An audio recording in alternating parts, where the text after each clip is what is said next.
가까이 큰 것으로 나타났습니다. 시공된 지 20년이 넘은 중부고속도로. 노면을 살펴보면 군데군데 패이거나 보수를 한 흔적이 보입니다. 그에 비해 상대적으로 새 도로인 평택제천 고속도로에서 차량 진동 수치가 더 높았던 이유는 무엇일까? 그 비밀은 바로 도로에 새겨진 세로줄. 평택제천 고속도로는 중부고속도로와 달리 종방향 타이닝 공법으로 시공된 도로입니다. 종방향 타이닝 공법은 미끄럼 방지와 소음 감소 효과에 탁월한 공법으로 알려져 있습니다. 굳지 않은 콘크리트에 세로로 홈을 내는 방법입니다. 타이닝 공법과 유사한 그루빙 공법은 굳은 콘크리트 표면에 홈을 내는 시공법입니다. 타이닝 시공에 비해 공사비가 많이 드는 단점이 있습니다. 이제 그루빙 시공이 아닌 타이닝 시공으로 가다 보니까 에러율이 좀 커질 수가 있는 부분이 있습니다. 그렇다고 하면은 설계 스펙대로 도로에 그루빙이 파지지 않을 수가 있거든요. 스펙대로 설계 안 된 데서는 무용지물이 될 수가 있거든요. 실제로 평택제천 고속도로 노면을 살펴보면 일직선이 아닌 삐뚤삐뚤한 선이 그어져 있는 구간을 쉽게 찾아볼 수 있습니다. 그렇다면 다른 고속도로는 어떨까? 제작진은 타이닝 공법을 제안한 콘크리트 도로 전문가와 함께 우리나라 최장 타이닝 고속도로인 순천 완주 고속도로를 찾았습니다. 종방향 타이닝에서 제일 중요한 거는 타이닝 간격하고 타이닝 폭하고 타이닝 깊이 이 세 가지가 실은 진동하고 영향이 있을 수 있습니다. 제일 중요한 거는 타이닝과 타이닝 사이의 간격인데요. 그것이 일반적으로는 19mm나 그 이하의 것을 사용하게 되어 있습니다. 과연 기준 규격에 맞게 시공이 됐는지 홈과 홈 사이의 간격을 실측해봤습니다. 기준 규격 19mm보다 넓은 간격, 그마저도 모두 제각각입니다. 종방향 타이닝 폭이 넓을 때 실은 타이어 트레드와 불일치가 일어나서 진동이 유발되고 그래서 운전자들이 약간의 주행 편리성에 불쾌감을 느낄 수 있는 가능성이 있습니다. 세로로 줄이 새겨진 종방향 타이닝 고속도로를 주행할 때 줄 간격이 일정하지 않으면 타이어 홈과 노면의 홈이 어긋나게 됩니다. 이때 차량이 좌우로 흔들리는 현상이 발생할 수 있다는 겁니다.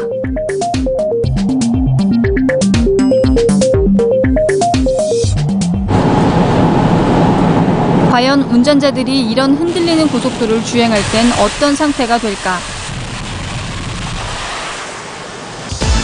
제작진은 한 가지 흥미로운 실험을 진행해 보기로 했습니다.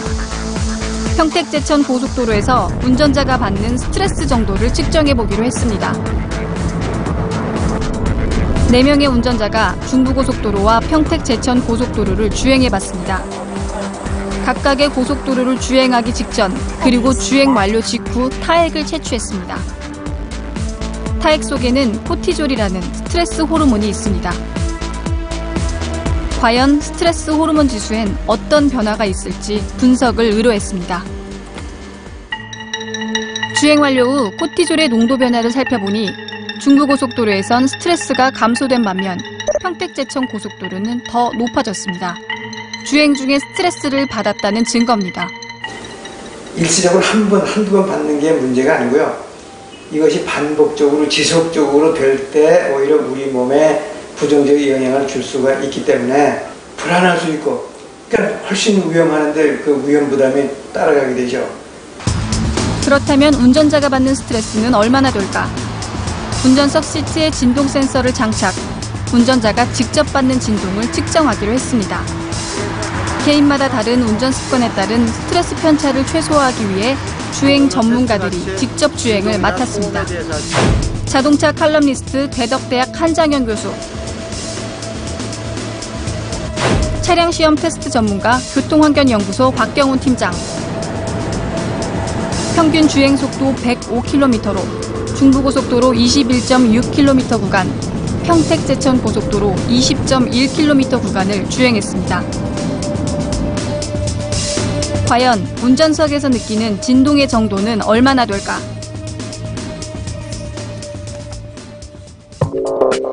데이터 분석 결과 중부고속도로는 67dB, 평택제천 고속도로는 75dB로 운전자가 받는 진동이 평택제천 고속도로에서 더 큰 것으로 나타났습니다. 사람들은 70dB 이상이면 신체적, 정신적 불편함을 느끼게 됩니다. 평택제천 고속도로에서 장애 요소들에 더 쉽게 노출되고 있습니다. 평택 제천 간 그 고속도로 같은 경우는 3년 정도밖에 지나지 않는 거의 새 도로입니다. 새 도로인데 오히려 15년 된 노화된 중부고속도로보다 그 수치가 극명하게 크게 나왔고, 또 어떤 부분에서는 이해하기 어려울 정도에 대한 수치의 편차를 저희가 확인할 수 있고, 불안감 증가로 인해서 사람들이 특히나 심약한 노약자나 여성 운전자들 같은 경우는 사고도 날 수가 있고요. 이런 부분들은 특히나 우천시나 악천후시에는 좀 더 위험한 사람을 초래할 수 있는 부분들이 우려되는 결과치들이 나왔습니다. 제작진은 전문가들에게 주행 안전성 평가를 부탁했습니다. 두 전문가 모두 평택제천 고속도로의 좌우 진동이 더 심하다고 평가했고, 차선 변경 안전성도 평택제천 고속도로가 떨어진다고 평가했습니다. 차가 좌우로 흔들린다는 것 자체는 차의 균형이 틀어지고 있다는 거거든요.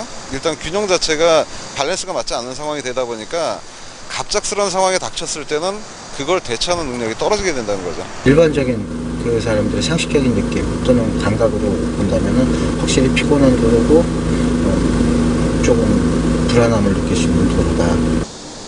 제작진은 한국도로공사를 찾았습니다. 도로공사 측은 타이닝 고속도로의 흔들림 현상에 대해 알고 있을까?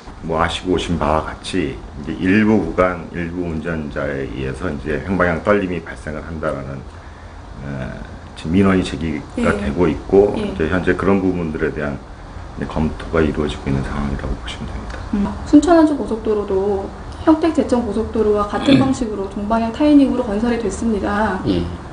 그 사이에는 이 문제에 대해서 파악하지 못했다라고 저희가 생각해도 되겠습니까? 실제로 이 문제가 이제 저희한테 이제 직접적으로 이제 이용자 분들께서 이제 이제 그런 불편에 대해서 이제 저걸 하고 했는 시기가 작년도 이제 상반기 정도 한 6월경부터 좀 들어오기 시작했습니다. 그러면 이 실제 규격과 표준 규격의 이 차이가 그 좌우 쏠림 현상과 어떤 상관관계가 있는지에 대해서는 박사님 어떻게 보시나요? 좌우 쏠림에 영향을 미치는 요인들이 여러 가지가 있습니다. 근데 하다못해 바람도 있을 수가 있고, 말씀하신 그 타이어의 홈, 그다음에 운전자 운전 특성, 그다음에 그 차량의 종류, 차량의 중량이 되겠죠.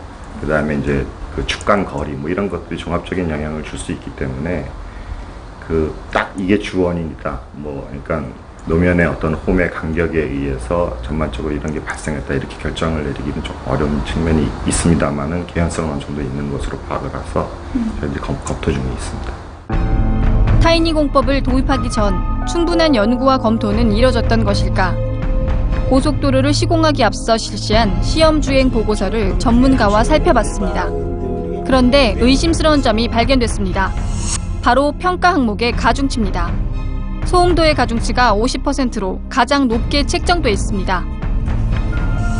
이 가중치가 반영된 결과 18mm 종방향 타이닝 공법이 1위로 선정된 것입니다. 실은 타이닝 공사나 그루빙 공사의 최대 목적은 배수를 원활하게 해서 차량의 미끄러짐과 방지하고 주행 안정성, 이게 최대 목적이거든요. 그런데 배수하고 주행 안정성에 대한 가중치를 0.15, 0.0으로 두 개 합해서 20%만 주고 노이즈 쪽, 소음 쪽을 50%의 가중치를 주었다는 얘기는 예를 들면 미스코리아 선발대에 있어서 얼굴도 중요하고 몸매도 중요하고 그다음에 언변이나 여러 가지 교양, 여러 가지 측면을 측정할 수 있겠는데, 그 중에 다리 길이가 제일 큰 사람은 90% 웨이트를 두고 얼굴이 0.5 이런 식으로 둔 다음에 올해 미스코리아는 메뚜기가 다리가 제일 깁니다. 이런 식의 어떤 코미디 같은 그런 생각밖에 들지 않습니다. 주행성과 배수성의 가중치를 높게 해서 순위를 다시 매겨봤습니다. 1위였던 18mm 종방향 타이닝은 3위가 됩니다. 소음도를 최우선으로 했을 때와 전혀 다른 결과입니다. 제작진은 도로공사 측에 소음 부분의 가중치를 높게 적용한 이유에 대해 물었습니다. 도로공사는 기존의 콘크리트 도로가 미끄럼 저항성, 배수성 등이 충분하기 때문에 쾌적한 주행 환경을 위해 소음도에 중점을 두었다고 밝혀왔습니다. 한마디로 안전보다